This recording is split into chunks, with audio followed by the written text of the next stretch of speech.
Well, my dad wanted to be a joiner. I don't know why he didn't get a job as a joiner, but that's the thing. He eventually got his dream job flooring heavy goods vehicle trailers. It was near enough as far as he was concerned.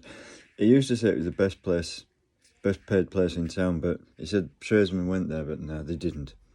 They were on about the same as the tradesmen, so there was no real advantage to going there because they'd probably get treated better in a tradesman's job, I would think, because there was no fume extraction system running, and there was 200 or 300 welders under that roof.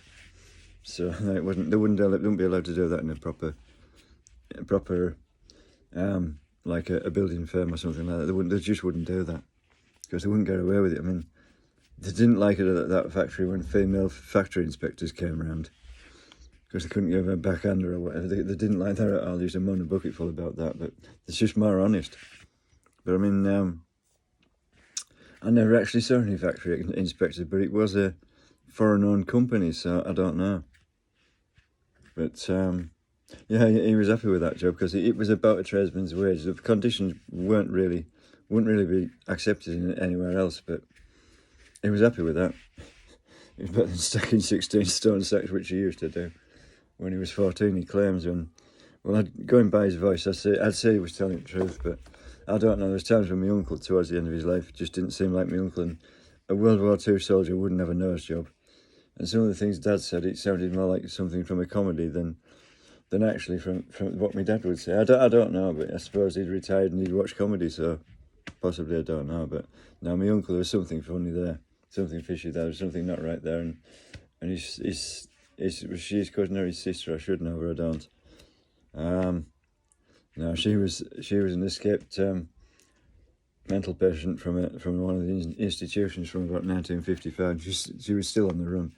They hadn't managed to convince her that they decided she hadn't got depression, but she was a bit of a poisoner, really. Yeah, there's something funny about that salmon moose. And when I didn't go there, Dad used to say, "Nobody comes to see you," to me. It was a bit bizarre. And I just stopped going in. And my Uncle Morris used to say, "I'm not eating that stuff." He knew what it was. And she had to do something else for him. I know she was old and shouldn't really have been having to prepare food and that, but she didn't mind it. Well, that's what I used to say about my dad. People would think it was cruel that I let him dig the garden when he was in his 80s and 90s, but that's why he lived till he was 93. That's the way I saw it. And I actually let my own health fail because I was unemployed and I really should have been doing that. But yeah, my man, if I'd been working, I wouldn't have been knocked off my bike, but I couldn't get a job. And well, my mother was supposed to be looking for one for me, but we didn't realise just how ill she was. She never told us. And yeah, I mean, I forgot what I was talking about again. That was one of my nana's sayings, memory like a sieve. But yeah, I mean, I let Dad dig the garden and work around the house because it kept him busy, he enjoyed it, and it kept his mind right. He kept stopping and going senile. I mean, I sort of neglected myself because, well, he was more important to me than, if you ask me, but, well, he didn't work like I do, and I wouldn't have been brought up in the nice end of town, and that. It's my way of saying thank you, isn't it? I mean, he paid for me food, and what else?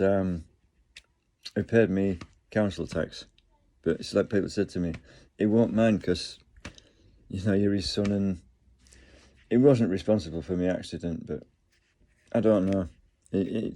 Well, to me, I should have done more, but the medication I was on, it just knocked you out mentally and everything. I put 5.5 stone on in 3 years, and it's notorious for that.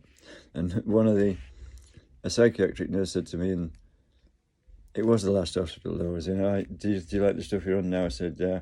Well, I haven't been on it long. He said, the stuff you're on. What about that? I said, I've put loads of weight on. He said, yeah, it's a blunt instrument.